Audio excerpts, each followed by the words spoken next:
love a good camp slasher story. It reinforces my commitment to never going camping. I am an indoors girl through and through. So when I heard about You're Not Supposed to Die Tonight by Kalynn Bayron, I was like, this is right up my alley. Charity and her girlfriend Bessie work at Camp Mirror Lake, but Camp Mirror Lake is not a traditional camp.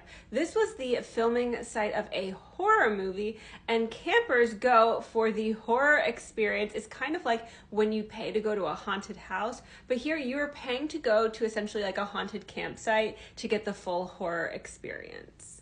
But as the season is coming to a close, things start going wrong, and turns out the horror movie might actually be based on more fact than fiction. And in true camp slasher form, a lot of people start getting unalived, and Charity has to learn how to go from playing a final girl to being one. She also has to save her girlfriend in the meantime too.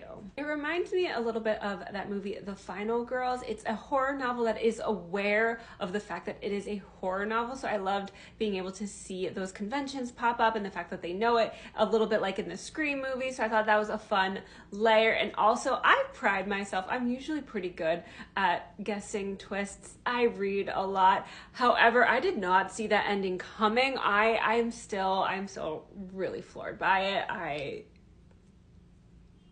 Kalynn Bayron, you got me with that one. I did not see it coming and I loved it. I thought it was just great, but yeah, oh my gosh, I'm still processing that ending. A few other things that I liked about this book were Charity and Bessie's relationship. I thought they had a great dynamic. I also just in general am really into this whole idea of a horror movie coming to life. I recently read Silver Nitrate, so I thought that this was fun for like a YA take on this like idea of a horror movie coming to life. I love movies like Scream and The Final Girl, so I thought this idea of it's horror and it's aware of itself, and it's like I've always been aware of horror movies, and now I have to learn how to be a final girl. So I just thought that was a fun aspect as well.